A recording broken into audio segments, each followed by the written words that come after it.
ঝোল রান্না করে তোমাদেরকে দেখাচ্ছি। মাগুর মাছটা আমি ভেজে নিয়েছি আগে থেকে, ভীষণ ফুটে তো ক্যামেরা করা যাবে না। এটা মাগুর মাছ, বড় মাগুর মাছ, বুঝেছ, বড় মাগুর মাছ। এটা আমি ভেজে নিয়েছি, আলুটাকেও ভেজে নিয়েছি। আলু দিয়ে করবো, লম্বা লম্বা করে আলু কেটেছি, তো সেটাকে আমি পরে রেখেছি, নাহলে ওটা বলা যায় না। তো আলুটাকে আমি লম্বা লম্বা করে কেটে একটু জল দিয়ে একটু সেদ্ধ করে নিয়েছি, যেন নরম হয়। এখন আলুগুলো একটু কীরকম না, তারপর আলুটাকে ওরকম কড়া করে ভেজে নিয়েছি।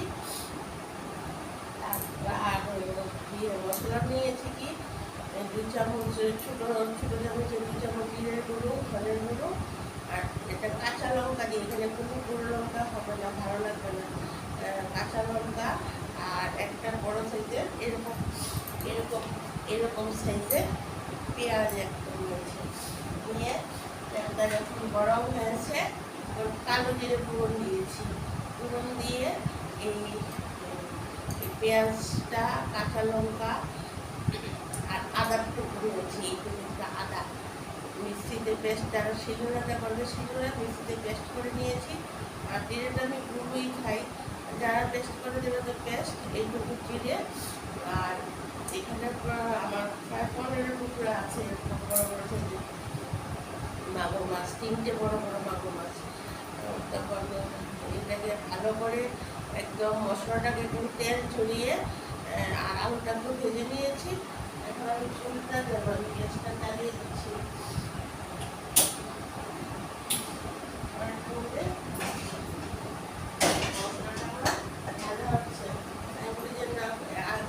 বলে দিই ওইটা করতে করতে দেরি হয়ে যাবে। মশলাটা একদম ভালো করে তেল ঝরিয়ে সঙ্গে আলুটাও দিয়ে দিয়েছি, ভাজা আলুটা আর একটু সেদ্ধ হয়ে যায়। দেখো ওই ঝুল আরেকটু ঝুল নিল, কারণ মাগুর মাছের তো ঝুলটাই মানে খুব শক্তি দেয়, ভালো, ছোটো বড়ো সবাই খেলে ভালো, খেতেও স্বাদ আর শরীরের জন্য খুব ভালো। আমি চুলটা দিয়ে দিচ্ছি।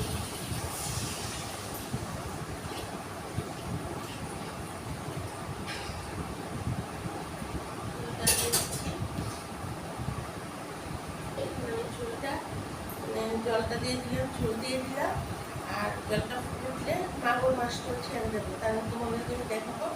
আর আমরা মাগুর মাছের ঝোলটা মানে আমি আর কি মানে এইটাও অনেকে নাকি শুকনো করে খায়, কিন্তু আমি এটা মাগুর মাছের ঝোলটা ঝুলঝুল করে রান্না করি। ঝুলঝুল করে রান্না করলে এটা শরীরের পক্ষে খেলেও ভালো হবে না, অল্প তেল মশলা দিয়ে করি তো শরীরের জন্য খুব ভালো।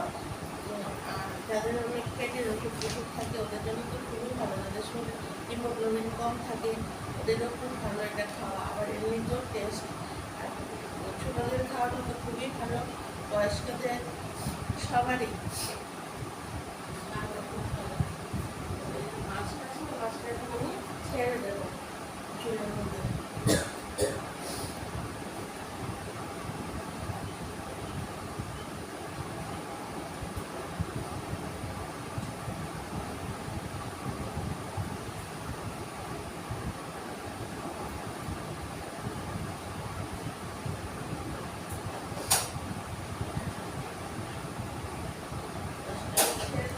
ভাতটা খেয়ে নিই।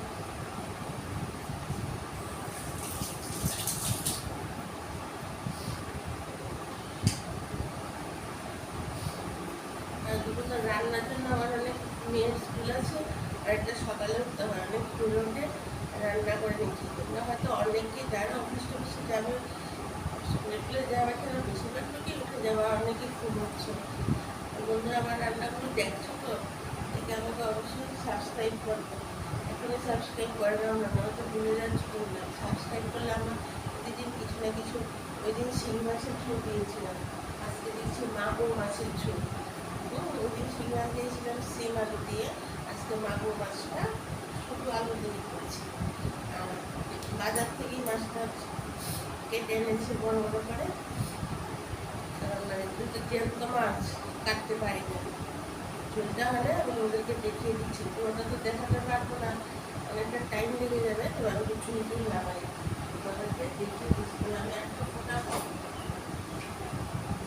কিরকম হবে আমি ওদেরকে দেখিয়ে দিচ্ছি। ঝোলটা গরম হয়ে যায়, আমি ওদেরকে দেখাচ্ছি। আমি ঝোলটাকে আরেকটু শুকাবো, কিন্তু কিরকম করে ঝোলটা হয় আমি ওদেরকে দেখিয়ে দিচ্ছি। গরম হয়ে গেছে।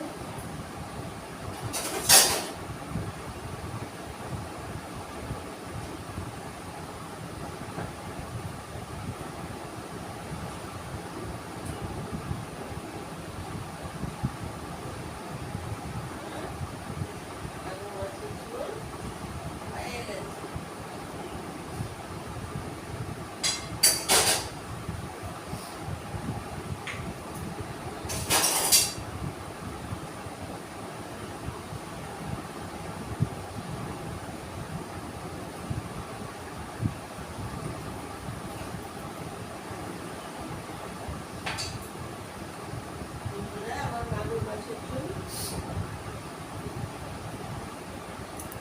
হয়ে গেছে। আমার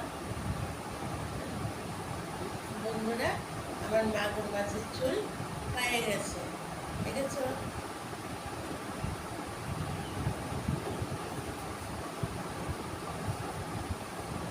যারা যারা এভাবে মাগুর মাছ করবে খেয়ে দেখবে, এই মশলাটা দিয়ে পাতলা করে ঝোল করে খুব ভালো লাগবে। তাহলে বন্ধুরা, এখন এখানেই রাখছি, পরের ভিডিওতে আবার আসবো। Tata, bye bye.